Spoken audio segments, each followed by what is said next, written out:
falaremos da parte endócrina, né, do pâncreas. Lembrando que ele é dividido, né, a função do pâncreas, a gente pode dividir ele em uma função exócrina, ou seja, que está relacionado à parte de fora, mas não é fora do indivíduo, e sim fora da parte sistêmica. Então, a gente considera algo que é fora, tudo que está relacionado ao tubo digestório.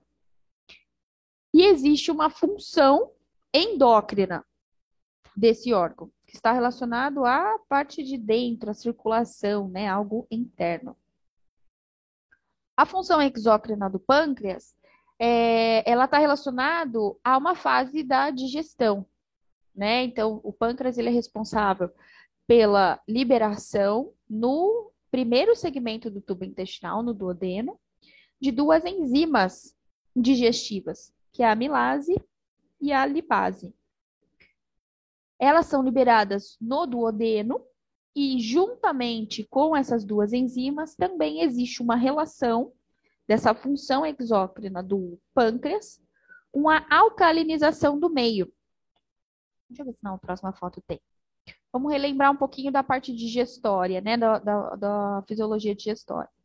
Quando o alimento ele chega no estômago, nós liberamos aqui, né, ácido clorídrico. Então, o pH de dentro do estômago, ele é mais baixo, né? Existe um pH mais ácido ali, justamente para que haja ali um início do processo de digestão, de quebra de algumas moléculas. Porém, o estômago, ele é preparado, ele tem uma barreira, ele tem uma camada, né, de muco que protege as células e elas são preparadas para esse ambiente mais ácido. As outras células do trato gastrointestinal não, elas não possuem essa proteção, né, mucosa, por exemplo, que não machucaria a célula na presença de um pH ou de um ácido clorídrico, como acontece a secreção aqui no estômago. Então, do segmento do estômago para frente, o pH ele precisa mudar, né, de forma abrupta. Isso tem que ser rápido e controlado. Quem é responsável por essa mudança do pH é justamente o pâncreas. Quando a gente aumenta, né, a secreção quando a gente secreta ácido clorídrico, a gente acaba tendo como um produto o bicarbonato, né, que vai para a circulação. Então, ele não cai aqui no estômago, ele vai para a circulação. Esse bicarbonato que cai na circulação, ele é depositado em células pancreáticas, em células relacionadas a essa secreção exócrina, ou seja, que vai cair no duodeno, e esse bicarbonato, então, posteriormente vai ser liberado aqui no duodeno justamente para mudar o pH. O pH ácido do estômago no duodeno, ele precisa sofrer essa mudança. Então, um dos responsáveis por essa mudança de pH no duodeno é o pâncreas. É ele quem secreta, né, essa solução composta por bicarbonato. O bicarbonato que nós produzimos, na verdade, nós acabamos, né, tendo ele como um substrato de uma via metabólica. Boa tarde, pessoal. Então, essa é uma das funções do pâncreas relacionado à parte digestória. Além disso, ele ainda secreta enzimas digestivas, amilase e lipase, para processo de digestão aqui de proteínas e gordura no duodeno, tá? Em maior ou menor proporção, dependendo do tipo de alimento. Então, essa é uma função relacionada à parte digestória, ao tubo digestório. Porém, o pâncreas tem uma função muito importante que, se a gente for pensar não em digestão, mas em abastecimento, é uma das funções mais importantes no nosso metabolismo, que é uma função endócrina, através da secreção e liberação de hormônios que fazem parte do metabolismo de glicose, de proteína e de lipídios, né? Principalmente relacionado à reserva e a utilização dessa reserva. Então, ele consegue fazer as duas coisas. Então, quando a gente precisa de uma reserva de glicose ou até um aumento no síntese de proteína, ou um aumento de reserva através da utilização de lipídios, o pâncreas ele tem uma importante função relacionada a isso. E, inclusive, vocês vão ver que muitas doenças lá na frente na clínica médica que estão relacionadas, né, a excessos ou até a falta, mas principalmente ao excesso de proteína na dieta, uma dieta totalmente desbalanceada, ou alimentações que vêm com uma quantidade de gordura muito intensa, muito grande, vão ter correlação com o pâncreas. Tá? Ele é um órgão que eu respeito muito na clínica médica e na UTI, porque ele pode causar, assim, consequências devastadoras para todos os outros. E, inclusive, eu, como anestesista, né, e sei que os meus colegas cirurgiões também têm esse respeito, é um órgão que, quando vocês veem o pâncreas no paciente vivo, você fala, não, mas é só isso. Mas é um só isso tão potente, né? Eu respeito tanto ele durante a anestesia que eu tenho que garantir que esse órgão, essas células recebam, né, um volume de sangue, uma perfusão adequada, para que ele não me dê problemas na recuperação. O pâncreas, ele é um órgão que depende muito de perfusão, de fluxo sanguíneo, né? Ele, assim como o rim, não sei se vocês lembram lá na Fisio A, mas o rim, ele precisa receber 25%. O que é? Ele precisa receber 25%. Peraí, que o meu bate-papo tá fechado aí, ó. Aí, melhor, dá pra ver. O rim, ele precisa receber 25% do débito cardíaco. É muita coisa. Então, ele é um órgão que sofre quando cai um volume de sangue. O pâncreas, ele não precisa receber 25%, mas o volume de sangue que precisa passar por esse órgão para que tudo isso funcione de maneira adequada é muito sensível, muito sensível.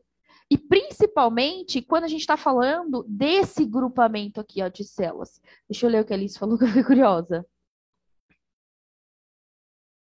Né? Ainda mais na anatomia, tadinho, que é um mundo cinza. E aí a gente joga formol nele, ele fica. Você vai ver que no vivo é um pouquinho mais bonitinho. Ele é bem rosadinho. Rosadinho, meio esbranquiçadinho, mas é bonitinho. Parece uma esponjinha, né? Mas é uma esponjinha de respeito. Porque você olha ele assim e fala, mas isso aí faz alguma coisa? Faz. É igual a glândula adrenal. Quando você vê a glândula adrenal também, você fala, não é possível que ela faz tudo isso, controle pressórico, ativação do sistema simpático, só isso daí é responsável por fazer todo aquele trabalho, né? Então, realmente é um órgão de respeito. Como ele tem duas funções, a função exócrina é feita por um grupamento de células. Não sei se vocês já tiveram isso com o João, desculpa se eu estou falando repeteco, tá? Mas a função exócrina é feita por um grupamento de células, pelos ácidos. E a função endócrina é feita por um outro grupamento de células. Essas células, elas recebem um nome, né, de ilhotas de Langerhans, justamente por quê? Porque elas formam uma ilha, né? Parece uma ilhazinha. E existem várias ilhas ao longo do pâncreas, tá? Várias ilhas. Elas estão sempre assim agrupadas, né, de uma maneira bem organizada e bem centralizada. Todas essas salas ficam próximas. Olha quão lindo é o engenheiro que fez isso. Nessa ilhazinha, essa ilhazinha, ela recebe um bom fluxo sanguíneo, mais até do que as células dos ácidos, né, as que fazem a função exócrina, justamente porque elas dependem mais de vascularização e de fluxo sanguíneo. Essas células, além de estarem, né, mais ali próximas de vasos, possuem mais vasos do que as demais, elas são organizadas de acordo com a sua função. Então, nós dividimos dentro da ilhota de Langerhans 3 tipos de células. São as células alfa, as células beta e as células delta. Vocês já tiveram isso com o João? Já? Então, beleza. Bom que aí a gente vai, né, relembrando ali algumas coisas. Óbvio que ele passou com muito mais detalhes ali de riqueza na parte histológica. O que é importante a gente saber é que cada célula vai produzir um hormônio diferente. Então, células alfa são responsáveis pela síntese e liberação de glucagon, células beta são responsáveis pela síntese e liberação de insulina, e células delta são responsáveis pela síntese e liberação de somatostatina. A somatostatina, ela é um hormônio, é o hormônio mandão da parada. Porque ela é um hormônio que controla todos os outros, mas ela controla de forma inibitória, ela inibe muita coisa, tá? Vocês vão ver que a somatostatina, ela também é liberada pela hipófise. Nós liberamos ela na hipófise, nós liberamos ela no pâncreas. Então, olha só como são glândulas totalmente distantes, mas que possuem uma função geral muito parecida, tá?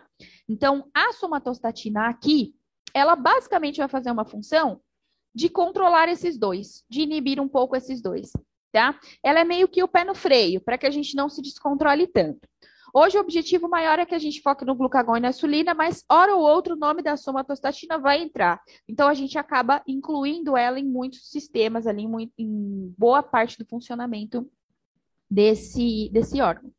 Então, a organização, né, dessas células é exatamente assim, é em ilha. Então, elas ficam ilhadas em meio aos ácidos que são responsáveis pela liberação ali de enzimas digestivas, né? E essas células, elas possuem cada uma síntese e secreção específica, delta, alfa e beta. Existem vários fatores que estimulam ou bloqueiam a liberação desses dois hormônios, insulina e glucagon. Sempre que a gente fala em fatores de regulação, vocês vão lembrar em feedback, certo? Então, o feedback ele pode ser positivo ou ele pode ser negativo. Existe um feedback muito próximo entre os dois. Então, insulina e glucagon, eles se contrapõem muito. Então, quando aumenta, em algumas situações, como aqui no desenho está sendo colocado como exemplo o alimento, não é só o alimento, mas o alimento é principal. Na presença de alimento, a gente faz o quê? A gente aumenta a liberação, né, de insulina pelas células beta. Então, aumenta a quantidade de insulina. Isso faz um feedback negativo para liberação de glucagon. Então, um contrapõe o outro. Quando ocorre, né, fatores que regulam a liberação de glucagon, automaticamente a insulina vai diminuir a sua quantidade, né, circulante, vai diminuir ali a concentração plasmática, e aí o glucagon vai assumir a sua maior concentração, tá? Nunca a gente vai ver uma quantidade muito alta de insulina circulante e, em contrapartida, uma quantidade muito alta de glucagon circulante. Um sempre vai contrapor o outro. Enquanto que a insulina, ela é liberada quando eu tenho altas taxas de glicose no sangue, com o objetivo de reservar glicose, colocar a glicose para dentro de compartimentos que vão fazer com que essa glicose fique armazenada. É uma forma de reserva, né, da nossa glicose. Então, ela coloca a glicose para dentro das células. Célula hepática, célula muscular, né, para as células que vão utilizar ela de um modo geral. Então, a gente, na verdade, né, a insulina, ela faz com que a gente reserve a glicose. Na ausência de glicose circulante, isso eu estou falando não no interstício, né, na parte plasmática, ali no plasma. Quando bate a quantidade de glicose, o glucagon, então, ele vem para tirar essa reserva. Então, é ele quem retira do estoque, faz converter novamente a glicose para que então ela seja utilizada como uma fonte ali, né, energética. Então, por isso que um contrapõe o outro, é justamente um equilíbrio entre ali o objetivo, né, o efeito da insulina e do glucagon. Situações de doença, óbvio, a gente vai ver esse descontrole, mas fisiologicamente nunca. Sempre quando eu tenho aumento da insulina, eu vou ver uma diminuição do glucagon. Quando aumenta o glucagon, eu vou ver uma diminuição de insulina e assim por diante. A insulina, então, quais são as características dela? A gente vê muito falar de insulina, muito na clínica, em doenças, e a gente esquece um pouco do glucagon. Porém, de um tempo para cá, a gente tem, de um tempo até relativamente grande, a gente tem estudado bastante o uso do glucagon, a dosagem do glucagon como um marcador, da somatostatina também. Ela tem ganhado um pouquinho de espaço aí nas patologias para a gente poder entender, né? Porque como são hormônios, um depende muito do outro. A insulina é um hormônio que a gente já conhece muito bem, né? A gente conhece muito a insulina relacionada a humanos, aos animais também. Então, a gente tem um conhecimento bom, né, desse hormônio. Ele é um hormônio relacionado a qual tipo de objetivo? O que é que a gente observa quando ele está em maior concentração no sangue? Diminuição da concentração de glicose. Então, ele é um hormônio hipoglicemiante. Quando eu falo que ele é hipoglicemiante, significa que eu tiro ele do plasma e jogo para alguma forma de reserva, seja intracelular e qual célula daí faz essa função de reserva, fígado, músculo e assim por diante. Elas são secretadas por células beta do pâncreas. O estímulo para a liberação é justamente a elevação nos níveis sanguíneos de glicose. Então, isso acontece após a alimentação. É o único hormônio que é capaz de diminuir esses níveis, né, de glicose de forma eficiente, né, e colocar para dentro da célula. E o mecanismo, gente, que ele faz isso é maravilhoso. Assim, é um dos mecanismos mais lindos que tem. E é extremamente específico. E a gente conhece isso muito bem hoje. E é um dos hormônios que a gente, até pouco tempo, a gente conhecia bem a função de colocar, né, de mobilizar a glicose para dentro das células, mas a gente não conhecia muito bem as outras propriedades da insulina. E a insulina, ela está relacionada a eventos de expressão gênica e crescimento celular. Né, o crescimento do indivíduo. Por isso que em fases de vidas diferentes nós temos uma quantidade de insulina diferente, né? Então, se você dosar de uma criança, vai ser diferente de um adulto, vai ser diferente de um idoso, né? Uma das formas de reserva da glicose, que a insulina participa desse mecanismo, é através da mobilização de glicose para músculos e tecido adiposo, né? Então, a gente consegue mobilizar essa glicose em outros tecidos que não o hepático. O hepático é o principal, mas a gente consegue mobilizar a glicose para outros tecidos que não esse. Quando a gente sintetiza a insulina lá nas células beta do pâncreas, nós primeiro sintetizamos ela em uma forma que a gente considera como uma forma inativa, que é a proinsulina. Essa é a característica, né, molecular da proinsulina. Ela é uma molécula relativamente grande, ela tem um peso molecular muito alto, então ela não conseguiria dessa forma aqui se ligar aos receptores e fazer a sua função. Ela nem conseguiria ser transportada, porque a insulina ela é transportada e liberada em vesículas por exocitose. Então ela fica reservadinha lá em vesículas e depois então ela vai ser liberada. Nós produzimos a proinsulina em maior quantidade e isso vai ser quebrado. Então, ocorre uma quebra dessa molécula em duas novas moléculas, né? Então, a proinsulina ela é quebrada em insulina, que vai ter um peso molecular menor, uma característica ali menor que facilita o transporte, e um peptídeo C. O peptídeo C, ele vai ser reutilizado para uma nova síntese de proinsulina. Então, na verdade, ele é só uma forma da gente reservar a insulina inativada, mas ele mesmo não tem nenhuma propriedade, né, ativa, biológica ali no nosso organismo. É só a insulina mesmo que faz essa função, tá? Então, aqui em cinzinha está a característica que ficaria depois da clivagem, o peptídeo C. E em verdinho está a característica da insulina. Ela fica exatamente com essa conformação. Tá? Então, depois de clivado, é que a insulina vai ser liberada, então ela vai fazer a sua função ali de ligação a receptores, mecanismo de ação e tudo mais. Se isso não acontecesse, né, se a gente não conseguisse fazer essa clivagem, a gente não conseguiria colocar a glicose para dentro. Então, isso precisa acontecer para que a gente observe ali um efeito biológico em receptores específicos. A insulina, a gente associa muito ela à liberação depois de aumento de glicose ali no sangue, né? Pela glicemia. Então, a gente sabe que tem sim um fator desencadeante, né? A própria glicose faz com que a gente libere mais insulina, mas existem outros fatores também, que aí é por isso que eu falo que é o mal do século, né?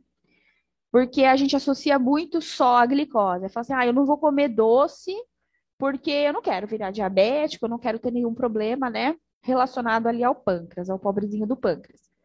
Mas fatores que também desencadeiam a liberação, e aí, gente, eu não estou falando de síntese, tá? Imaginem que no pâncreas a gente vai produzindo, a gente vai sintetizando, E essa insulina, mesmo na fase pró-insulina, que é uma fase inativa, ela vai sendo reservada. O que eu estou falando é que existem mecanismos que desencadeiam a liberação de dentro do pâncreas para a circulação. E que não é só a glicose que faz isso. Ela é um dos principais, tá? Então, subiu a glicemia, né? Subiu a quantidade de glicose no sangue, a insulina então vai ser liberada. Porém, na presença de aminoácidos, né? Então, depois que a gente digeriu, absorveu ali proteínas, aminoácidos, a gente absorveu, a insulina, ela sofre ali um fator para liberação. Então, já está relacionado à proteína. Então, a gente acha, é só comer proteína que é bom? Não necessariamente, né? Tudo precisa estar dentro do normal, né? Da quantidade ideal para que isso não aconteça. Aminoácido pode sim ser um fator desencadeante para a liberação de insulina. Repito sim, ó. Gi, a gente produz a insulina a primeira molécula que a gente produz é a proinsulina, essa molécula grandona aqui, ó, tá? Só que imagine o seguinte, para a insulina fazer efeito lá na célula, ela precisa fazer um encaixe, modelo chave, fechadura em um receptor. Porque a insulina é um hormônio que é hidrossolúvel, ele não consegue entrar na célula, tá? Então ela vai ter que se ligar ali a algum receptor específico. Esse tamanho de molécula, do jeito que está aí no slide, primeiro, ele é muito grande, né? Ele é muito grande para ser transportado, ele é muito grande para ser armazenado e liberado em vesículas, e ele é muito grande para se aderir a receptores de membrana. Então já começa aqui, por isso é um dos motivos pelo qual essa molécula é totalmente inativa, né? Então ocorre uma quebra dessa molécula da partezinha cinza para a verde fica junto. Tem ligações aqui, né? Então a verdezinha fica sempre junto. Então ocorre uma clivagem dessa molécula e logo depois da clivagem é que eu vou ter duas novas moléculas. Então a parte cinza corresponde a um peptídeo que é chamado peptídeo C. Ele não vai ter nenhuma função sistêmica, ele continua no pâncreas e ele vai ser reutilizado para a produção de uma nova proinsulina. Enquanto que a insulina, propriamente dito, que é essa parte verde, é que é responsável pelo efeito sistêmico. Então, essa é que sai do pâncreas, vai ser liberado em vesículas por exocitose, ganha a circulação e então chega até as células. Tá? É assim que ocorre a ativação da insulina. Na verdade, é a transformação dela, né? De uma molécula inativa, que é chamada de proinsulina, para uma molécula ativa, que é a insulina. Só que nessa produção, nessa síntese, a gente meio que ganha uma terceira, que é o peptídeo C. Só que o peptídeo C ele não tem função sistêmica, então a gente reutiliza. O nosso sistema acaba que reutilizando essa molécula para uma nova fabricação, uma nova síntese. Isso, Alice, o aminoácido na circulação também é um fator que desencadeia a liberação de insulina. Por isso que a gente tem que tomar muito cuidado com o balanço nutricional, né? Vocês veem que quando falam de dieta cetogênica e tudo mais, tem uma quantidade, né? As pessoas não saem comendo proteína o dia inteiro e pronto, acabou. A proteína em grande quantidade, ela gera muito aminoácidos na circulação e isso pode desencadear, sim, uma hiperinsulinemia. Então, tudo precisa estar dentro do equilíbrio, né? A nutrição precisa estar dentro do equilíbrio. Corpos cetônicos, né, que são produtos ali do metabolismo de lipídios, também são fatores que desencadeiam liberação de insulina. Cada um tem uma proporção, então é óbvio, a glicose é o que mais desencadeia, é muito rápido, né, esse gatilho aqui. Enquanto que os outros mais lentos, porém, não são impossíveis. E existem alguns peptídeos que são quase que hormônios que agem nas próprias células. São chamados de peptídeos intestinais, GIP ou GLP. Esses receptores lá localizados no intestino, quando ativados por nutrientes, sejam aminoácidos, a própria glicose ou por lipídios, eles ativam a liberação de insulina também lá pelo pâncreas. Então, quando os nutrientes eles chegam no duodeno, eles ativam esses receptores e desencadeiam uma liberação maior ali de insulina. Na verdade, existe até um fator relacionado ao alimento chegando na boca para que a insulina comece a ser já liberada no pâncreas, tá? Então, não é só a presença do nutriente ou de uma molécula específica que vai fazer com que a insulina seja liberada. Existem fatores à distância. Diferente do ouvir o alimento. Isso não faz com que a gente elimine ou libere insulina para a circulação. É a presença do alimento na boca, tá? Isso está relacionado à parte neural. Alguém estava escrevendo e parou. Então, se a gente fosse fazer assim, detalhado de mecanismos que podem iniciar essa liberação de insulina, não é síntese, tá? É liberação de insulina, a gente produz e reserva. E algo vai lá e estimula essa liberação. O que seria o suprassumo, o master, né, da nossa pirâmide? São os fatores metabólicos. Então, esses sim desencadeiam muito rápido. A liberação, ela é quase que instantânea e direta, né? Existe uma relação muito direta desse fator, que é a glicose e os aminoácidos, né? Eles fazem esse tipo de liberação. Existem fatores relacionados à parte neural, então ao nosso sistema nervoso, sendo que, como eu estou falando de um processo que envolve aumento de reserva, quando que vocês acham que a gente precisa parar para reservar as coisas? Em situações de homeostase, situações que não envolvem luta ou fuga, tá? Então, lembra sempre isso, porque muita gente confunde. A gente aumenta a quantidade de insulina circulante, a gente libera a insulina para a circulação quando a gente tem uma ativação do sistema nervoso parasimpático, que é aquele sistema de homeostase, de manutenção. Então, a insulina, ela é um hormônio, né? Ela está relacionado ao metabolismo de ativação parasimpática. Quando o indivíduo ele está sob estresse ou sob ativação do sistema nervoso simpático, onde ele precisa gastar energia, vocês concordam comigo que não é a hora de eu reservar nada? É a hora, na verdade, de eu utilizar a glicose. Então, na ativação do sistema nervoso simpático, o que a gente observa é um efeito inibitório na liberação de insulina. Então, a insulina vai ficar lá quietinha no pâncreas. A gente não libera ela em grande quantidade para a circulação, porque ela é um hormônio de reserva e não de utilização. Aí, já adiantando o slide do glucagon, vocês vão ver que do glucagon essas setas vão ser exatamente inversas. Então, o glucagon é um hormônio que a gente libera muito em situações de ativação, de situações, né, em que eu preciso gastar energia, porque o efeito dele é exatamente contraposto a esse.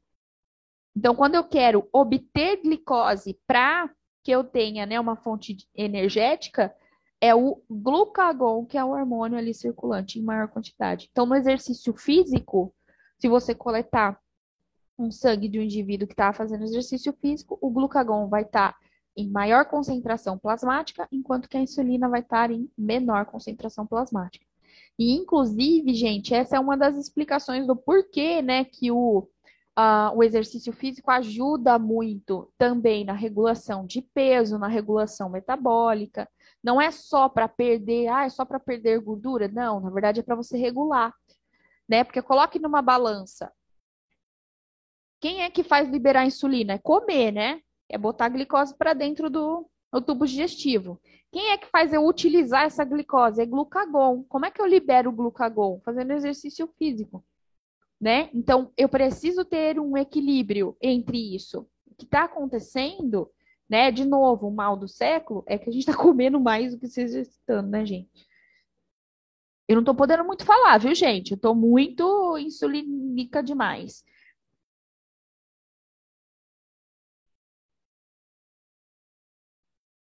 Peraí, deixa eu ler de novo da Maria Eugênia. Quando a quantidade de glicose circulante. Calma aí, eu não entendi a pergunta. A quantidade de glicose circulante é maior na ação da insulina ou do glucagon? É assim, Maria Eugênia, quando a quantidade de glicose aumenta junto, são minutos, tá? Não é tão demorado, são alguns minutos. A concentração de insulina vai subir. Então, os dois sobem juntos, tá? Subiu glicose, subiu insulina. E aí, a função da insulina é ir retirando essa glicose ali do plasma, colocando como reserva.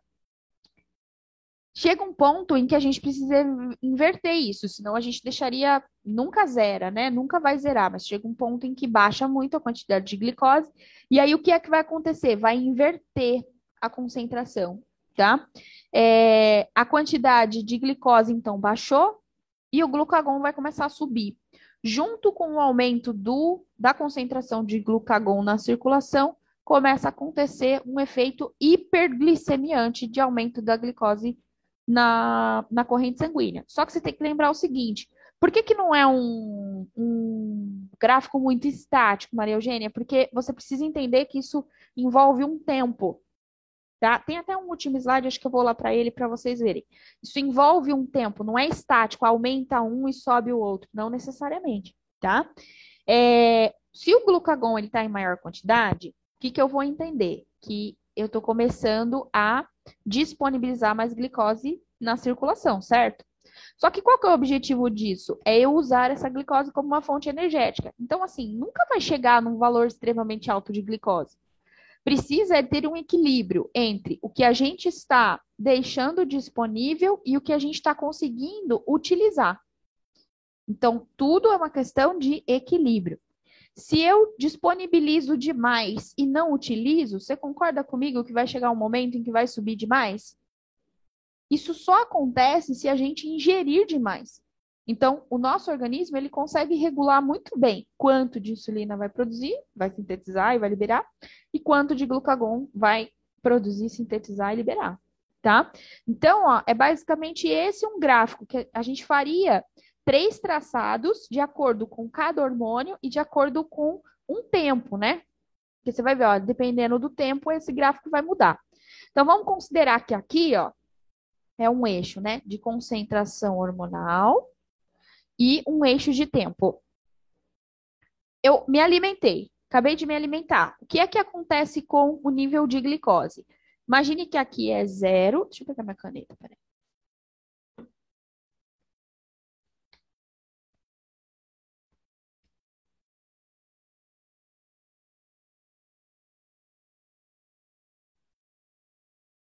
Imagine que aqui é 0, certo? O 0 de todo mundo, ó.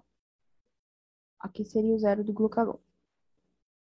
Então, eu me alimentei, depois de um tempo da alimentação, o que que acontece com a glicose? Ela chega em um pico. Junto com o pico da glicose, o que é que acontece aqui, ó? Tentei fazer reto, hein? Eu tenho, associado ao pico de glicose, é o máximo de glicose que eu consegui ali digerir e absorver. Eu vou ter um pico de insulina. Então, essas duas coisas precisam acontecer juntas. Pico de insulina, pico de glicose. Qual é a função da insulina? Colocar toda essa glicose para dentro de uma célula, certo? Então, a glicose estava aqui e eu preciso colocá-la dentro de alguma célula. Qual célula? Ela consegue ser mobilizada. A insulina consegue mobilizar a glicose para os hepatócitos. Ela consegue mobilizar a glicose para as células que vão, né, reservar. A gente reserva glicose no sistema nervoso central, por exemplo. Né? Os nossos neurônios reservam glicose. A gente consegue reservar glicose nos músculos. Então, isso vai ser mobilizado. Depois de um tempo que foi mobilizado, o que é que vai acontecer? A insulina não está sendo utilizada. Depois que foi utilizada, ela precisa ser metabolizada e excretada. Ela não é reutilizável do nosso organismo, não. Então, a gente elimina a insulina, tá? Como se fosse um medicamento, mas fomos nós que produzimos. Então, por exemplo, vamos considerar aqui como a metade desse período, a insulina também chegou na sua metade aqui da concentração. Então, assim como eu utilizei uma parte, eu consegui colocar uma parte da glicose dentro da célula. O que aconteceu durante esse mesmo período com o glucagon? Quando eu me alimentei, o glucagon ele estava no seu pico, né, de concentração ali, de quantidade na circulação. Quando a insulina subiu, olha o que aconteceu com o glucagon. Ele começou a descer. Então, os dois nunca vão ter picos juntos. Nunca. É sempre um contrapõe o outro. Então, o glucagon começa a cair. Em qual momento que ele volta a subir novamente? Quando essa glicose vai chegando aqui, próximo de valores muito ali basais, né? Muito abaixo do normal. Então, se a gente fosse continuar esse gráfico, seria isso, ó. Insulina se mantém no basal. A glicose chegou num ponto basal e o glucagon, então, começa a subir, porque é justamente para que isso volte a fazer um pico. Então, a gente só consegue glicose se alimentando? Não, a gente consegue glicose por reserva. E quem é responsável por fazer esse gatilho de utilizar a reserva ou não é esse cara. É o glucagon. Ele é responsável por retirar a glicose daqui da célula para que ela fique disponível, então, como uma fonte de energia. Tá? Então, se a gente fosse, né, manter esse gráfico, a insulina continuaria baixa, o glucagon chega no seu pico para que a glicose suba, né, ali na concentração plasmática. Deu para entender isso, Maria Eugênia? Foi a partir da sua pergunta aqui. A gente puxou a resposta. Onde eu estava? Eu estava aqui. Não, eu estava aqui.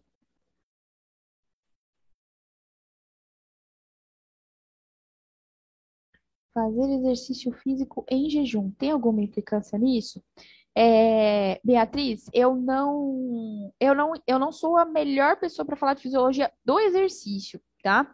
Eu tenho muita curiosidade mesmo. Eu gosto, né? Gosto de estudar processos fisiológicos, mas a parte de fisiologia do exercício, ela é meio que uma matéria à parte, sabe? É um negócio muito legal. Você sabe que uma pessoa, um professor da casa, que entende bastante de fisiologia do exercício, é o professor Paulo Grisca, tá? Ele é a melhor pessoa. Por quê? Porque ele trabalhava com cavalos que fazem, né, exercício como um meio de trabalho. Mas vamos pensar o seguinte: o básico que a gente conhece é um organismo que, eu vou voltar lá naquele gráfico lá de reserva aqui. Um organismo que recebeu glicose de uma quantidade ideal, fisiológica, na nutrição. Aí ele chegou lá no seu pico, certo? O que que a insulina fez? Começou a mobilizar essa glicose para dentro da célula como uma reserva.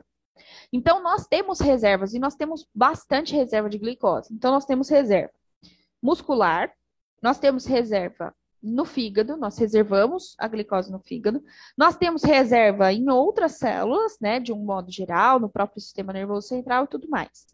Existem células que são prioridades e outras não. Então, uma das primeiras, né, se a gente fosse colocar como um ranking, a primeira a doar glicose, na verdade, a disponibilizar glicose para todo mundo quando falta é o fígado.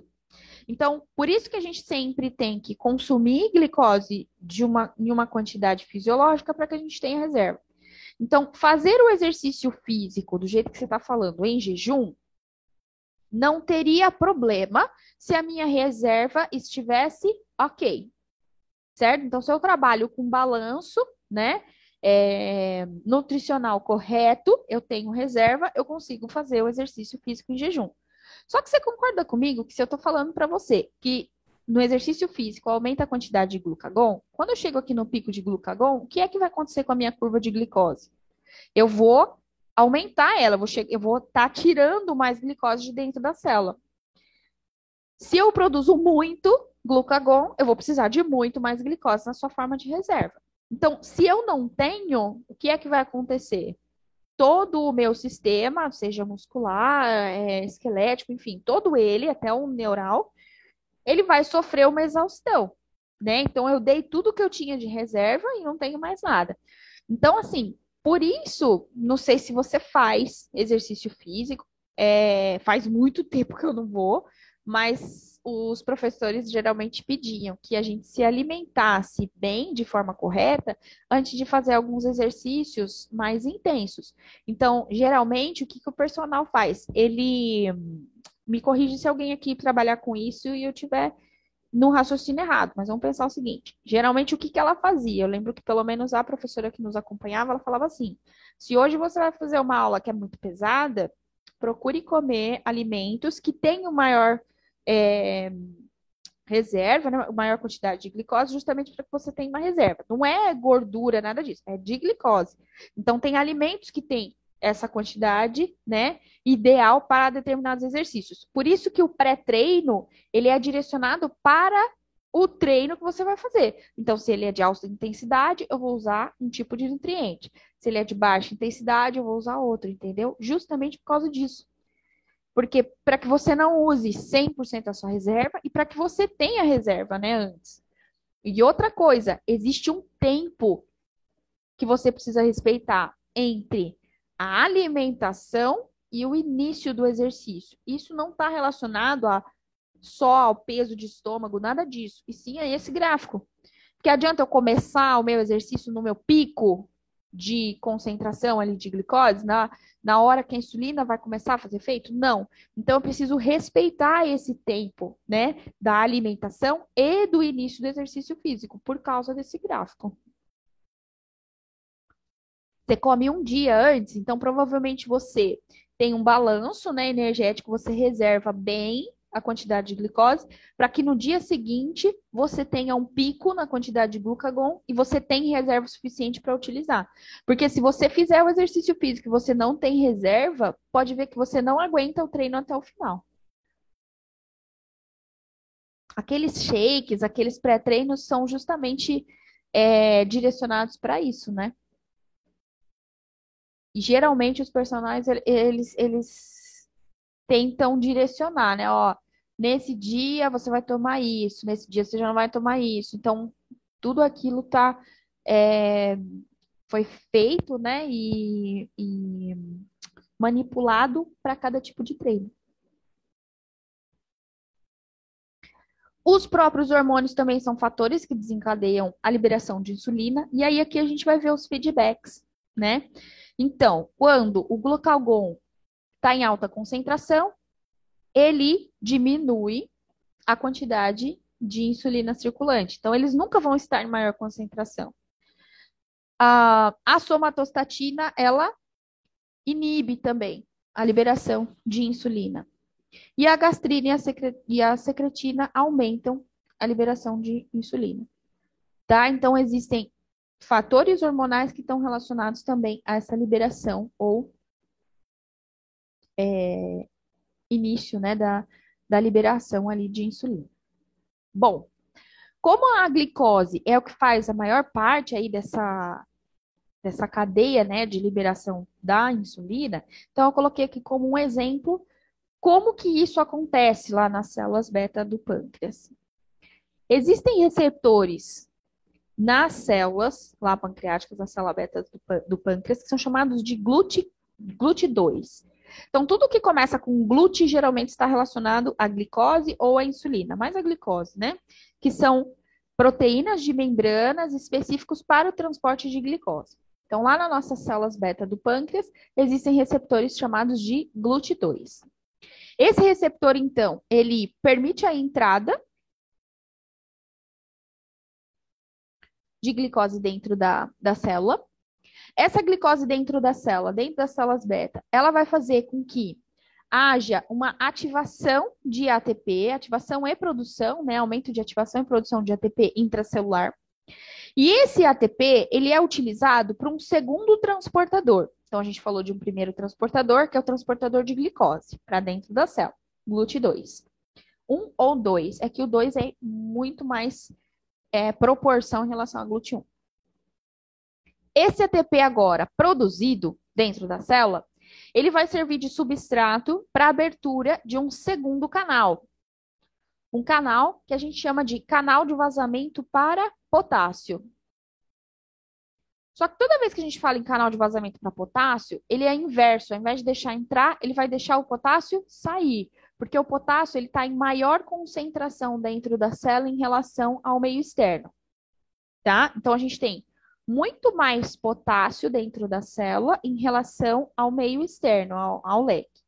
Então, potássio saindo através da utilização de ATP, esse canal ele se abre e o potássio começa a sair. Se o potássio começa a sair, vocês concordam comigo que a gente está perdendo carga positiva para o meio externo? Então, se está saindo muita carga positiva aqui, O que é que vai acontecer com a milivoltagem daqui de dentro da célula? Ela vai mudar. E ela vai mudar de uma forma a ficar mais negativa, né? Então, essa célula, ela fica hiperpolarizada, né? Então, ela começa a ficar mais negativa. Se eu estou perdendo carga positiva e a milivoltagem de dentro da minha célula começa a se alterar, isso é um fator que desencadeia a abertura de um terceiro canal agora. Então, ó, é uma cascata de eventos. Primeiro, entrou glicose por um canal específico chamado de GLUT2. Essa glicose aumenta a produção, né, a síntese de ATP. Esse ATP serve como substrato para abertura de canais de vazamento para potássio. Potássio saindo da célula, a milivoltagem da célula vai se alterar, vai ficar mais negativa. Essa alteração de milivoltagem abre um terceiro canal, que são canais dependentes de variação de milivoltagem para cálcio. O nome dele já está falando qual é o gatilho. Então, ele é um canal dependente de variação de milivoltagem para cálcio. Então, quando essa milivoltagem se altera, esse canal ele se abre. Repito, sim. Então, esse primeiro canal é um canal de vazamento. O canal de vazamento é como se fosse um funil específico para quem? Para a glicose. Ele leva um nome, né? Ele é tão chique que ele tem um nome. Ele chama de GLUT2. Então, vocês veem lá num livro escrito assim, canais do tipo GLUT2, vocês já sabem que são canais de vazamento. Canais de vazamento para a glicose. Conforme a glicose entra nas células beta lá pancreáticas, essa célula começa a produzir mais ATP. Esse ATP, ele vai ser usado, né? Ele é um substrato de ativação para canais de vazamento para potássio. Canais de vazamento para potássio, eles permitem a saída do eletrólito da célula, não a entrada. Então, o potássio, que estava em maior concentração dentro da célula, agora passa a sair da célula. Se eu estou perdendo carga positiva, o que é que vai acontecer com a milivoltagem aqui de dentro da minha célula? Ela vai se alterar, vai mudar, vai ficar mais negativo ainda. Essa alteração de milivoltagem, de mais positivo para mais negativo, é um gatilho de abertura de canais dependentes de variação de milivoltagem para cálcio. O cálcio, a gente tem maior concentração dele fora da célula em relação ao meio interno.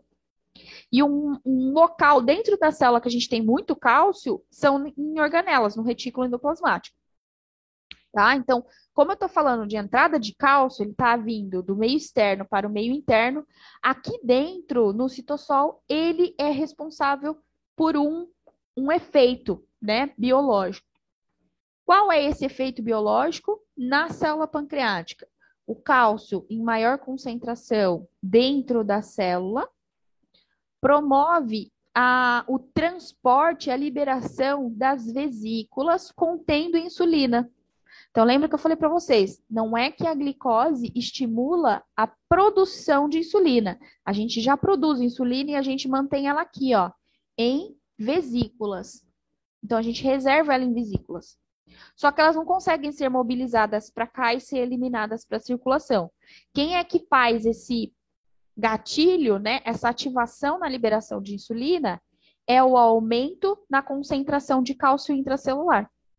Então, o cálcio em maior concentração agora, porque o canal está aberto, ele faz com que essas vesículas migrem para a membrana plasmática e então essa vesícula libera a insulina para a circulação por exocitose.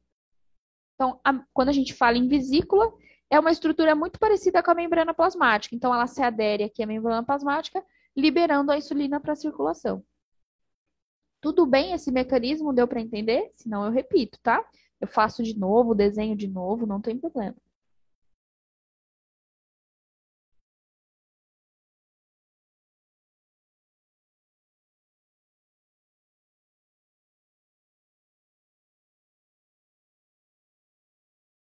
Repito sim. Vocês querem que eu desenhe de novo ou no desenho tá, nessa figura tá dando para entender bem?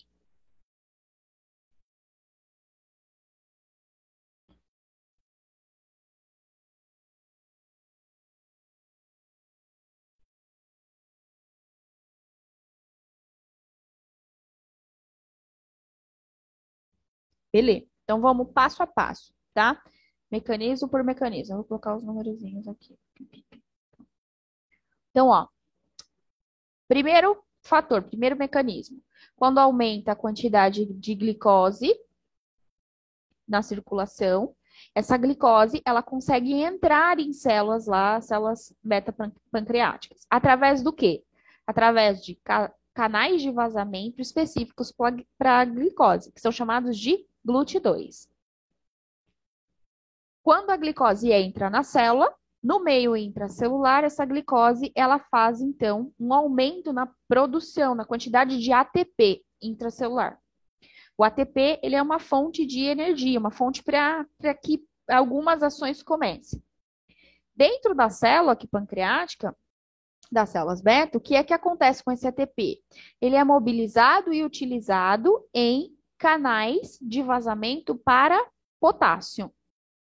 Esses canais de vazamento para potássio, quando ativados por uma molécula de ATP, eles se abrem, permitindo a saída de potássio do meio intracelular, que ele está em maior concentração, para o meio extracelular. Como ocorre mudança na polarização, né, da célula, ou seja, a gente está perdendo carga positiva para o meio extracelular. Então, eu estou jogando carga positiva para fora. Isso faz com que ocorra uma alteração na milivoltagem do meio intracelular. Essa alteração, essa mudança de milivoltagem do meio intracelular para o meio extracelular ativa um terceiro canal, que é um canal que é dependente de variação de milivoltagem, que é o canal dependente de variação de milivoltagem para cálcio, também aqui presente na membrana plasmática das células beta. Canal dependente de variação de milivoltagem para cálcio. Aberto, ele permite a entrada de cálcio no meio intracelular. Quando aumenta a concentração de cálcio no meio intracelular, isso faz com que as vesículas contendo insulina sejam transportadas e essa insulina, então, vai ser liberada para o meio extracelular através de exocitose dessa vesícula.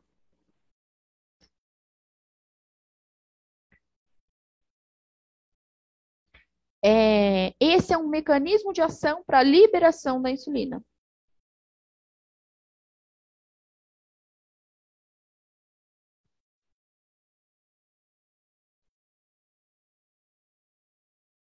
Eu tô gravando? Tô gravando.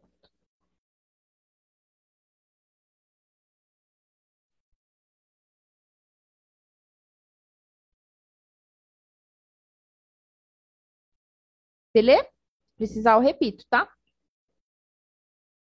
Eu gosto, quando a gente vai falar de mecanismo de ação e de cascatas, né, que envolvem muita coisa, como que o cálcio faz a vesícula sair?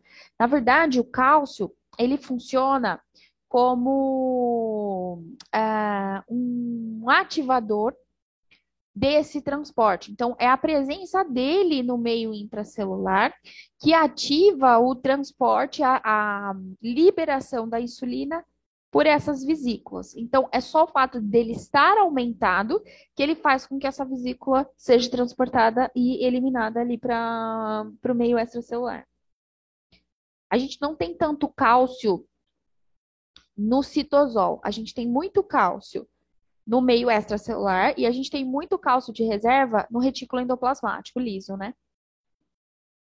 Justamente por isso, porque o cálcio, até em farmacologia, que eu acho que não é a próxima, é a outra aula quando a gente for falar de farmacodinâmica, o cálcio ele está presente em muitos fatores relacionados a efeito farmacológico.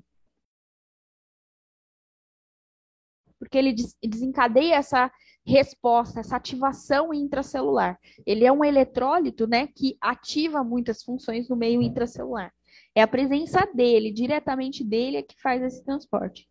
A vesícula, até então, estava reservada dentro da célula, porém, ela não tinha capacidade, ela não conseguia, não tinha nenhum gatilho para liberação da insulina por esse processo de exocitose.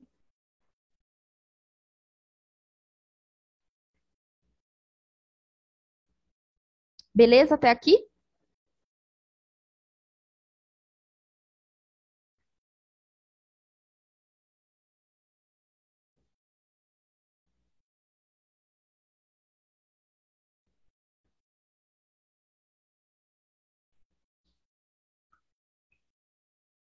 Bom, a insulina, então, liberada na corrente sanguínea, ela tem uma ação, né, tanto em hepatócitos, tanto em células musculares, quanto nas células de um modo geral. Então, é ela quem faz a glicose entrar nas células, né? A gente não consegue simplesmente colocar.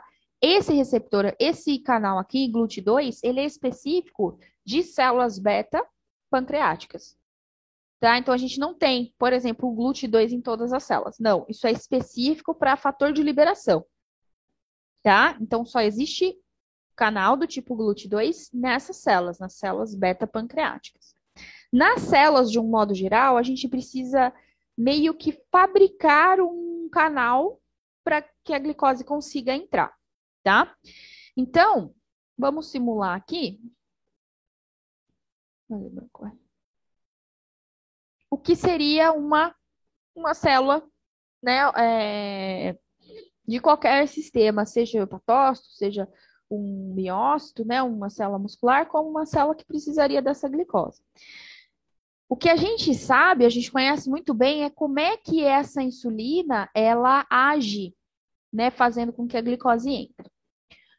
Os receptores de insulina, eles são bem complexos até. Então, eles são compostos por 4 unidades. 2 unidades que estão totalmente fora da célula. Então, imagine aqui como sendo a membrana plasmática. Ficou horrível essa cor. Eu vou fazer toda de branco. Então, nós temos 2 unidades que ficam totalmente fora das células, que a gente chama de subunidades alfa. Essas 2 subunidades alfa, elas são conectadas a 2 subunidades que estão entremeadas na membrana plasmática aqui.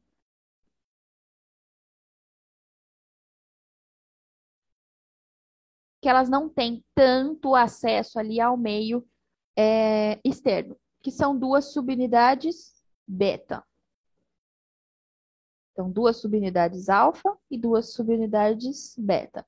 Tudo isso está bem relacionado aqui na membrana plasmática.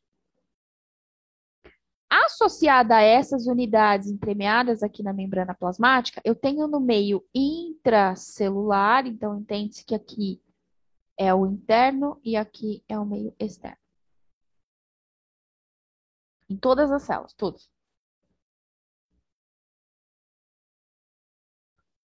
Todas as células que utilizam, né, a glicose como fonte de energia, que na verdade são todas, né? Dentro aqui das células, nós temos uma outra proteína aqui que vai ter uma função enzimática, tá? Mas ela fica aqui conectada a essas unidades beta. Nós teríamos 2 unidades, uma em cada uma das subunidades beta, que é a tirosina quinase. Hoje tá ruim aqui minha mão. Hoje eu fui recuperar um cavalo, eu tô achando que ele me deixou meio com a mão frouxa. Peraí.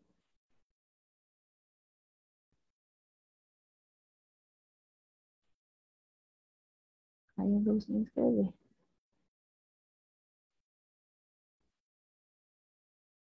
Então, tirosina quinase. Nós temos 2 aqui, tá? Vou colocar aqui só como nome. Como é que funciona a ativação desse conjunto, né? Porque É um conjunto, na verdade, por que que a gente chama de subunidades? Porque tudo isso forma uma unidade só. Então, quando a gente fala em receptores de insulina, é isso tudo. Tá? Então, os receptores de insulina, eles são até bem complexos. Como é que funciona a ativação dessa unidade inteira? Aqui nas subunidades alfa, existem sítios de ligação para a insulina. Não necessariamente tem que estar os dois ativados. Se eu ativar uma subunidade, a outra entende que elas foram ativadas e ocorre uma interação entre as duas. Então, seja a insulina acoplada aqui ou seja a insulina acoplada aqui, a função ela vai acontecer. Quando as subunidades alfa são ativadas, elas reagem com as unidades beta. Então, tem uma ligação entre essas duas unidades. Então, alfa ativado, ela reage e ativa unidades beta, que ativam a tirosina quinase aqui dentro. Concordam que é um telefone sem fio? Né? Então, uma precisa ser ativada para a outra entender que houve uma ativação e passar a informação lá para dentro. Então, é um telefone sem fio, né? Que ocorre mensagens aqui ao longo do caminho. Eu odiei esse fundo. Na verdade, eu só coloquei ele por causa desse desenho. Parece uma florzinha, gente. Olha que bonitinho. Na verdade, é um desenho da insulina sendo ativando a unidade alfa. Oh, fofo, né, gente? Ativei unidade alfa, reagiu com beta, beta ativa tirosina quinase. Essa unidade agora é que vai ser responsável por promover um efeito intracelular. Não é ainda a entrada de glicose, tá? Não é ainda. O que a tirosina quinase faz? Ela ativa, na verdade, a síntese, né, através de fosforilação de três enzimas aqui dentro. Então, ocorre uma fosforilação, uma síntese enzimática aqui no interior. Que enzima que é sintetizada e que é ativada dentro dessa célula?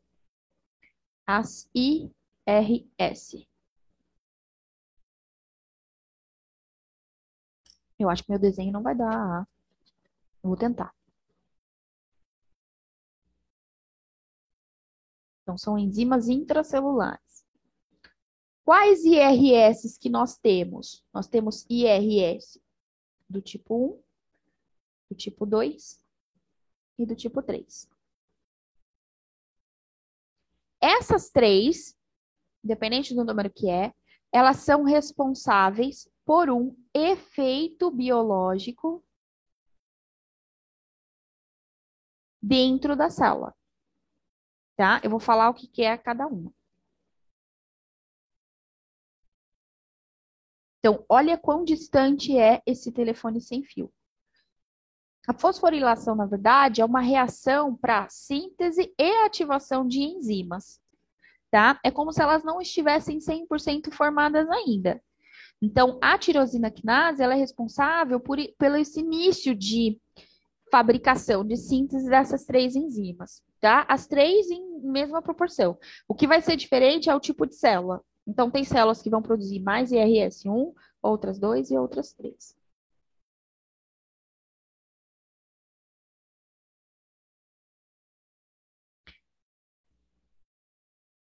Quais são os efeitos biológicos? Agora vamos falar de cada uma delas. Eu estou falando de um efeito dentro da célula. Cada célula vai fazer uma função ali, um efeito diferente. Repito, IRS são enzimas intracelulares que são sintetizadas, que são fabricadas a partir da ativação de tirosina quinase. Quem é que ativa esse tipo de enzima, que é a tirosina quinase? A insulina. A insulina consegue vir diretamente aqui e agir na tirosina quinase, ativar? Ela não consegue, porque ela tem uma característica hidrossolúvel.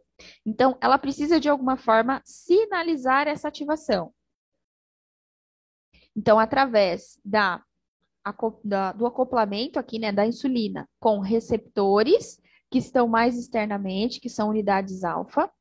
Ocorre uma reação com unidades beta, que vão ativar um terceiro, que é a tirosina quinase, que fica aqui dentro.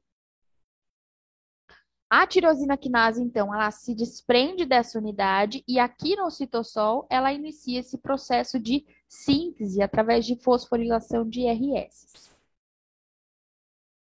IRS é uma sigla para enzimas intracelulares. O que é que a gente observa como efeito biológico agora da ativação da insulina? O principal, que é o que a gente mais grava, está relacionado a IRS do tipo 2. O que essa enzima faz? Deixa eu jogar uma seta pra cá. A IRS do tipo 2, essa enzima, ela inicia a transdução e síntese de uma proteína específica. Então, ela aumenta a síntese de uma proteína específica que é responsável pelo transporte de glicose, que é o tipo de proteína GLUT4. Então, é extremamente específico. A IRS do tipo 2 é responsável por iniciar a síntese, né, a fabricação ali de proteínas do tipo GLUT4. O que essa proteína vai fazer? Ela é mobilizada, ela é transportada lá para a membrana plasmática e ela vai funcionar como um canal de vazamento para a glicose aqui para dentro. Então, esse é o mecanismo de transporte da glicose do meio extracelular, que aumentou, né, depois da alimentação, para o meio intracelular. É dessa forma que a gente coloca a glicose para dentro. Se não existisse essa cascata, a gente não ia conseguir colocar para dentro nenhuma glicose. Ela ia ficar dispersa ali no interstício, né? Não ia ser utilizada, e aí promove todos aqueles eventos patológicos de aumento de glicemia na circulação. Entendido até aqui?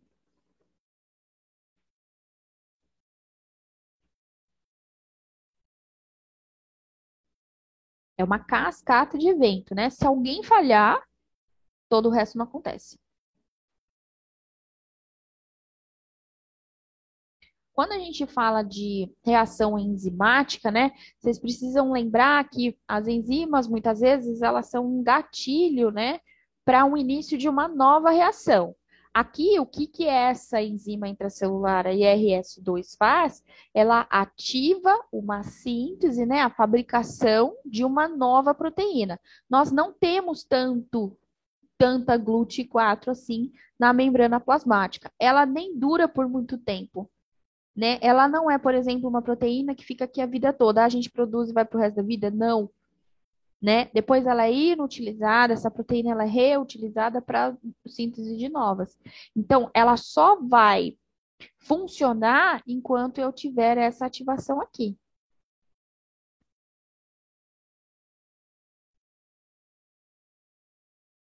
As IRS do tipo 1 e 3, elas são responsáveis por efeitos mais relacionados com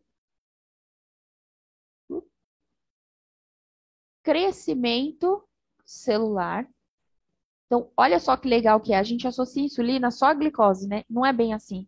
A insulina, ela está relacionada com crescimento celular, com aumento de síntese proteica. Toda vez que eu falo que uma célula precisa crescer, ela precisa de proteína como substrato, né? Então, nós temos proteínas transportadoras, proteínas como receptores, isso tudo precisa ser fabricado. E a insulina tem essa função de síntese de proteínas. Ela é responsável essas enzimas, é responsável dentro da célula também por síntese de glicogênio. E aí o glicogênio, vocês devem lembrar um pouquinho da bioquímica, mas o glicogênio ele é uma forma de reserva de glicose dentro da célula. Então, essa glicose que entrou aqui, se ela não for utilizada para a produção de ATP, a gente precisa reservá-la de alguma forma. A gente não consegue reservar ela na forma de glicose, porque ela sairia fácil da célula. Então, para a gente reservar ela, para a gente manter ela dentro da célula, ela precisa ser sintetizada em uma nova molécula, que é o glicogênio. Então, o glicogênio na verdade, ele é sintetizado, né, através de um metabolismo de reserva de glicose dentro da célula. E a insulina faz justamente isso. Ele aumenta, né, a síntese de glicogênio. Quanto mais glicogênio eu tenho nas células, nos hepatócitos, nos músculos, enfim, maior a minha reserva de glicose. Então, o que acontece lá no pré-treino da Bia é que ela está aumentando essas vias todas, inclusive a produção de GLUT4 e inclusive a síntese de glicogênio. Por quê? Porque quando aumenta o glucagon vai fazer essa via inversa. Ele vai retirar o glicogênio de dentro da célula e fazer a quebra para que a gente obtenha a glicose através de reserva. Por isso que você não precisa comer horas antes de um treino, porque ela tem reserva. O processo, né, de quebra desse glicogênio é a glicogenólise. Tudo que termina com lise, ólise, é quebra. Né? Quebra do quê? Quebra do glicogênio para obtenção de glicose. Então, olha quão complexo, né, e organizado até é o mecanismo de ação da insulina. Ela não está só associada simplesmente a colocar a glicose para dentro. Paula, por que que eu tenho que saber de tudo isso? Raio, meu Deus. Porque hoje a gente sabe que existem doenças relacionadas ao mecanismo de ação da insulina, e a gente já conhece muito bem, que estão mais ligadas à parte genética. Se a gente for, né, destrinchar em até uma lousa maior, faria isso numa lousa maior, tá? Se a gente fosse destrinchar esse mecanismo, vocês concordam comigo que a síntese de uma proteína, ela vem do nosso material genético? Então, nós temos uma cópia, né? Todos vocês têm uma cópia do que é a GLUT4, do que é a sequência, né, de aminoácidos que compõem essa proteína. Se eu tenho um defeito em um pontinho dessa minha cópia, eu não consigo produzir GLUT4 em quantidade suficiente. O que é que vai acontecer então? Eu não vou conseguir colocar quantidade de glicose suficiente dentro da célula. E se a gente for ainda pensar mais detalhadamente, essas unidades, elas são proteínas de membrana que funcionam como receptores. Se elas são proteínas de membrana, elas precisam ser sintetizadas. Se eu sintetizo elas de forma errada ou em quantidade insuficiente, vocês concordam comigo que eu não vou ter unidade suficiente para a insulina agir? E aí esse mecanismo não chega até o final. Então aqui é que está a explicação de muitas doenças, né? Até onde a gente consegue tratar ou simular o que a fisiologia faz. Hoje, a gente consegue simular bem o que o ligante faz. O ligante é a insulina. O que a gente ainda não consegue fazer é simular o que o receptor faz. Eu não consigo ir lá e dar para você, eu vou aplicar em você a subunidade alfa. Não, o que a gente aplica é a insulina, certo? Então a gente não consegue dar para um paciente, a gente não consegue aplicar para um paciente uma unidade específica que vai funcionar como receptor.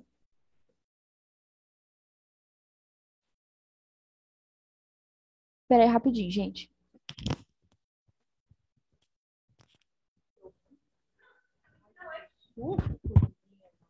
Então tá bom. Então tá bom. Achei que você estava correndo. Desculpa, pessoal. É que eu tô no hospital, aí os alunos começaram a passar correndo aqui do lado. E a gente fez uma cirurgia no cavalo de manhã. E é muito comum complicar, né? Aí eles começaram a passar correndo, eu tava achando que o cavalo tava, sei lá, caindo, sei lá o que tava, né? Aí eu me assustei. Beleza aqui? Vamos repassar passo a passo?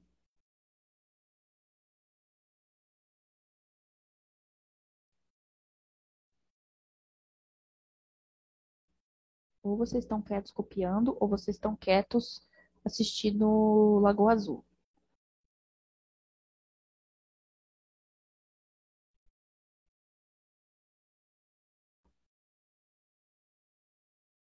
Tudo certo?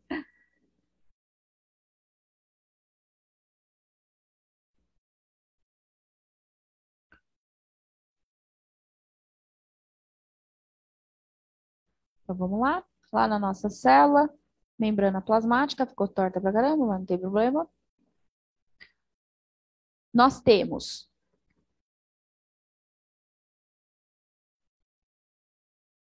no meio externo duas subunidades que elas ficam expostas aqui, que são chamadas de alfa. Essas duas subunidades alfa, elas possuem sítios de ligação específicos para a insulina. Essas subunidades alfa, elas possuem uma ponte aqui de ligação com duas subunidades que não ficam expostas, elas ficam entremeadas aqui na membrana plasmática. E elas fazem uma ponte, na verdade, do meio externo para o meio interno. Essas duas subunidades são chamadas de beta. Essas subunidades beta, no meio aqui intracelular, elas possuem uma ligação, né, muito próxima aqui a uma outra proteína que vai funcionar como uma enzima aqui dentro, mas por enquanto ela está desativada, que é a tirosina quinase. Tudo que é quinase tem função enzimática, ela tem função de iniciar uma nova reação, tá? O que que acontece quando a gente libera lá a insulina, né, pela presença de glicose, a gente libera a insulina para a circulação. A insulina, quando se acopla aqui, ela ocupa qualquer um desses dois receptores das unidades alfa, ela ativa a unidade alfa. Unidade alfa ativado, essa unidade reage com a unidade beta, fazendo com que a unidade beta ative a tirosina quinase. Tirosina quinase ativada, ela vai lá para o citossol, ela se desliga aqui, e no citossol, ela promove uma reação, né, de fosforilação.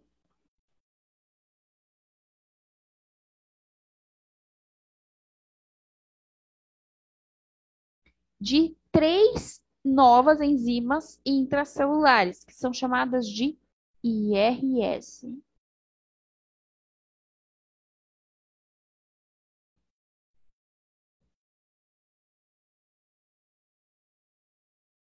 Cada IRS vai ter uma função diferente dentro da célula.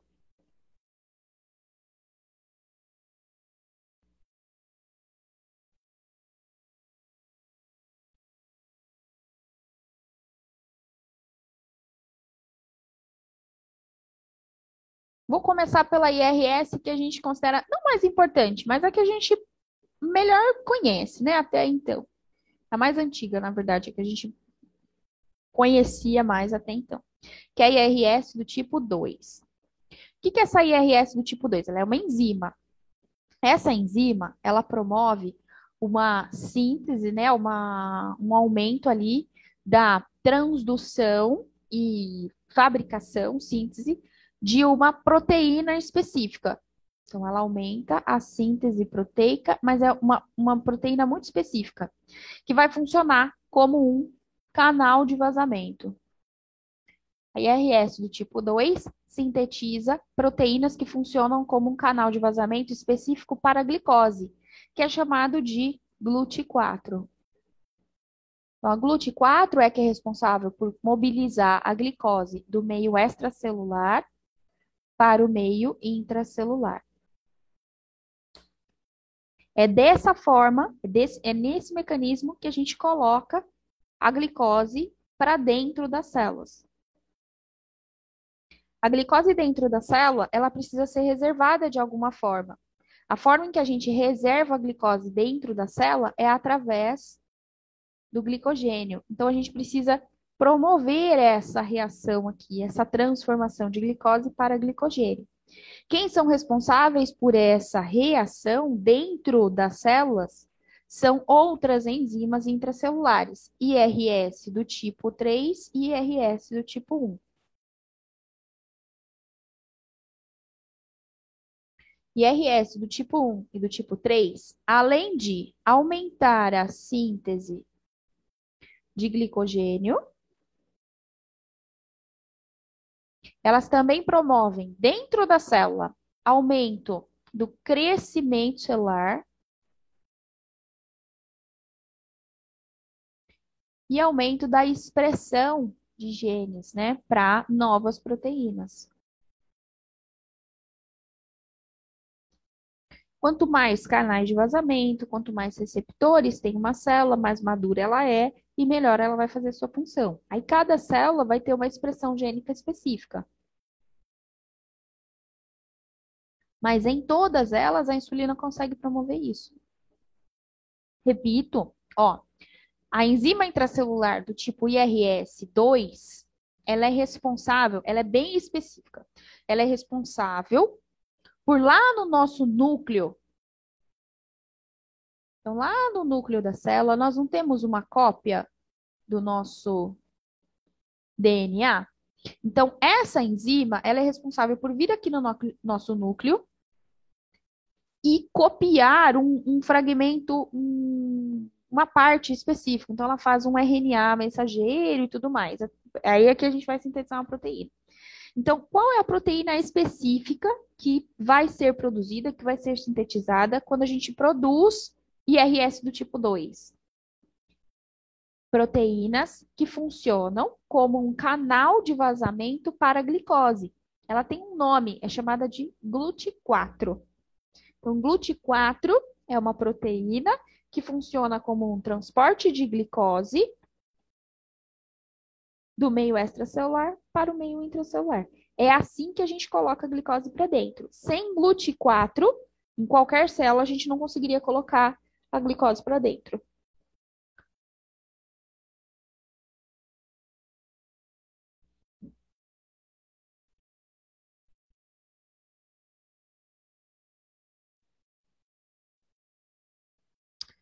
Exatamente, e a GLUT2, só que ela é específica, só quem consegue fazer a expressão gênica da GLUT2 é a célula beta-pancreática.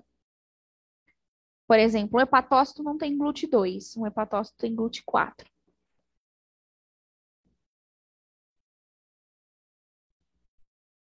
Mas elas fazem a mesma função, só que é extremamente específico.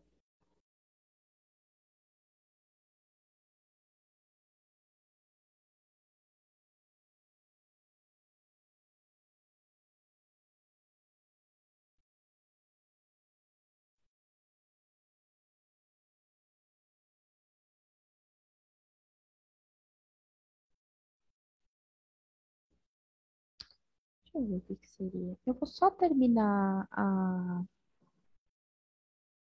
o mecanismo de ação. Eu não vou entrar aqui, tá?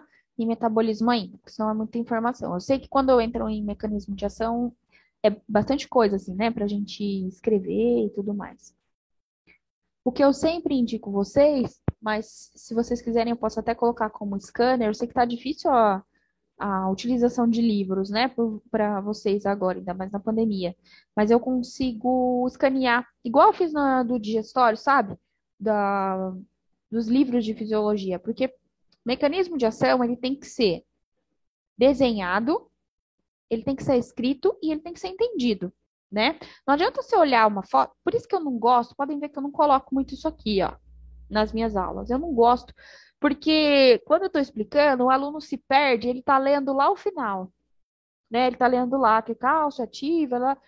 Então eu não gosto muito de figura. Eu gosto de ir fazendo etapa por etapa. Não sei se é o melhor método, mas eu prefiro, eu aprendi assim, eu acho que fica um pouco melhor quando a gente passa etapa por etapa. Eu sempre sugiro que vocês repitam o desenho de novo, escreve, tá? Porque a gente precisa saber colocar isso em forma de dissertação, mas é bom você saber quais são as etapas. Eu acho que fica um pouco mais fácil da gente entender.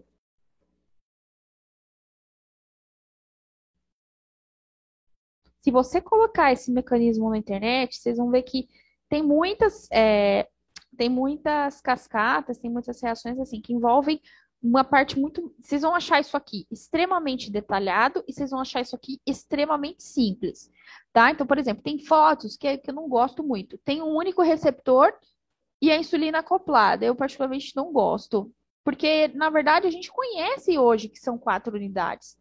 E muitas pessoas possuem doenças que estão relacionadas a uma unidade só. Só que é o seguinte, isso aqui é um quebra-cabeça. Se eu não tenho uma unidade beta funcional, eu não tenho uma unidade alfa funcional. Tá? Então, isso tudo precisa estar muito encaixadinho, isso tudo precisa estar funcionando muito bem para que eu tenha uma expressão, um efeito biológico. Quando eu falo efeito biológico, é o que é que a insulina causa dentro das células. Qual é o efeito biológico da insulina? Ela aumenta crescimento celular, crescimento, né, orgânico. Ela aumenta expressão gênica. Quando vocês ouvirem isso, aumenta expressão gênica, significa que ela aumenta a síntese de proteínas e a síntese de tudo que faz a vida, né, ser o que é a vida. Ela aumenta a síntese de lipídios. Então, quando a gente consome, né, os lipídios, eles são absorvidos e a gente reserva eles de alguma forma. A insulina é responsável por essa reserva. A gente usa lipídio como forma de energia? Existe essa via?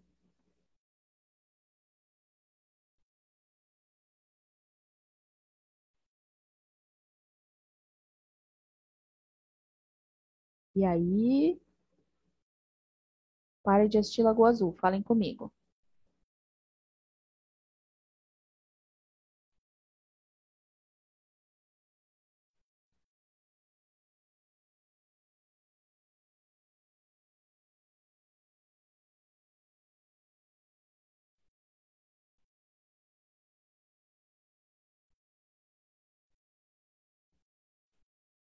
A gente consegue utilizar lipídios, gordura, como fonte de energia?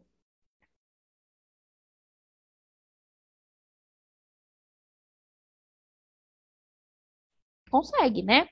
É a nossa primeira via metabólica para obtenção de energia? Não é. Ela não é. Só que é uma das, certo? Então, a insulina, ela faz justamente isso. Ela ajuda a gente a ter reserva. Reserva na forma de lipídio, reserva na forma de glicogênio, que é a da glicose. Ela ajuda a gente na síntese proteica. Então, assim, é um hormônio para reserva, né? Para fazer a gente abastecer. É um hormônio de abastecimento. Né? A gente vai pegar tudo aquilo que foi absorvido, que foi clivado na digestão, e a insulina vai fazer com que a gente coloque bem para dentro mesmo, lá no nosso armário principal, que são as células. Então, é essa a função dela, tá? O transporte de glicose, ele é extremamente específico, mais específico até que os outros. Então, ele ocorre através da fabricação de GLUT4, que é o responsável pelo transporte de glicose para dentro da célula. A gente tem muito GLUT4? Não. A gente só produz GLUT4 na presença de insulina. Tá? Ela é um hormônio de ação muito rápida, né? Então, é rápido da gente liberar, é rápido dela agir e ela não fica muito tempo na circulação, né? Então, logo depois da alimentação, a gente tem o pico máximo, né, de secreção dela entre 30 e 60 minutos depois da refeição. Por isso que tem muitos países que é meio que obrigatório fazer a sonequinha depois da comida, viu? Tem lugar que respeita de 30 a 60 minutos. Eles já sabiam de fisiologia antes mesmo da gente saber que a insulina existia. Né? Por quê? Porque é o período em que ela está agindo, ela está colocando tudo para dentro. E olha quão complexo que é. Vocês acham que vocês não gastam energia fazendo isso? A gente gasta energia para ter reserva, né? Dura quanto tempo? De 5 a 8 minutos, a gente já vai metabolizando ela na sequência. E a metabolização, ela corre tanto via renal quanto via hepática, né? Então, por isso que é tão rápido. Isso vai sendo renovado, né? Então, nosso pâncreas, ele vai produzindo mais insulina, e aí, conforme vai aumentando a glicose, vai liberando mais insulina, e assim por diante. Só que a gente tem que lembrar que existem períodos em que essa insulina vai ser liberada, e eu preciso dar um período para ele se restabelecer. Aí é que estão alguns problemas, né, relacionados à doença. Quando a gente não respeita ou quando, por algum motivo, não é respeitado esse período do pâncreas se restabelecer para a produção de insulina. Tem que dar um tempo para ele. As células beta não conseguem produzir o tempo inteiro, né? Tudo bem até aqui? Na próxima aula, então, falaremos sobre o metabolismo, né, desses nutrientes que correlacionam com a insulina e falaremos do glucagon. Até a próxima!